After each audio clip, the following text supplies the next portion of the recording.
तो hi friends, यह जान रहे राग परिचय भाग 2 किताब से यह बातें जान रहे हैं। तो यहाँ पर हम राग बहार के बारे में जानेंगे। तो आप स्क्रीनशॉट ले लीजिए इसका। अगर पीडीएफ चाहिए इस बुक का तो टेलीग्राम से आप फ्री में डाउनलोड कर सकते हैं, नहीं तो आप व्हाट्सएप से मांगेंगे तो कुछ 20-30 रुपया पेमेंट करना होगा। तो यहाँ पर स्क्रीनशॉट ले लीजिएगा। जैसा कि यहाँ पर कुछ इंट्रोडक्शन देख रहे हैं राग के बहार के बारे में। तो ग कोमल अरु दो निषाद गावत राग बहार, मध्य रात्रि साडव साडव काफ़ी ठाठ सुहाय। तो संक्षिप्त परिचय उसी से पता चल जाता है। फिर भी यहाँ पर बात है कि राग बहार की रचना काफ़ी ठाठ से मानी जाती है। इसके आरोह में रे और अवरोह में रेधा स्वर वर्ज्य होने के कारण इसकी जाति साडव साडव मानी जाती है। इसमें गंधार कोमल तथा दोनों निषाद प्रयोग किए जाते हैं। वादी म और संवादी सा है। मध्य रात्रि में इसे गाते बजाते हैं। आरोह के स्वर देख सकते हैं। सा म, फिर म प ग म ध नि सा, फिर अवरोह है सा नि प म प ग म रे सा। तो यहाँ पर अवरोह है। पकड़ के बात करें सा म प ग म नि ध नि सा, तो पकड़ यहाँ पर है। अब इसकी विशेषता देख लेते हैं। तो विशेषता का चाहे तो स्क्रीनशॉट ले सकते हैं यहाँ पर।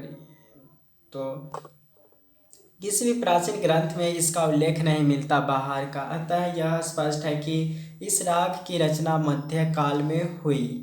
वास्तव में यह 3 रागों यानी कि बागेश्वरी, अराना और मियाँ मिल्हार के मिश्रण से बना है।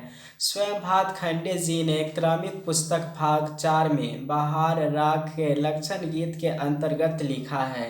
बागेश्वरी, मल्हार, सुमिलत सुर, अराना, बीच चमकत, तो इन्होंने ये लिखे हैं राग बहार के बारे में। बागेश्वरी, मल्हार, सुमिलत सुर, अराना, बीच चमकत। यह राग उत्तरांग प्रधान है। इसकी चलन अधिकतर सप्तक के उत्तरांग तथा तार सप्तक में होती है। उदाहरण के लिए इसका आलाप हम देखेंगे तो पता चलेगा कि सच में यह उत्तरांग प्रधान राग है। चौथी विशेषता है कि यद्यपि यह राग का गायन समय मध्य रात्रि है, तथापि बसंत ऋतु में हर समय गाया बजाया जाता है। बहार राग के गीतों में बसंत ऋतु का वर्णन मिलता है। इसे मौसमी राग भी कहते हैं। मौसमी राग ये बहार राग है, ध्यान रखना है। इसके आरोह अवरोह में पंचम तथा अवरोह में इसके आरोह में पंचम तथा अवरोह में गंधार स्वर वक्र है। इसके आरोह अवरोह में यह बात स्पष्ट है।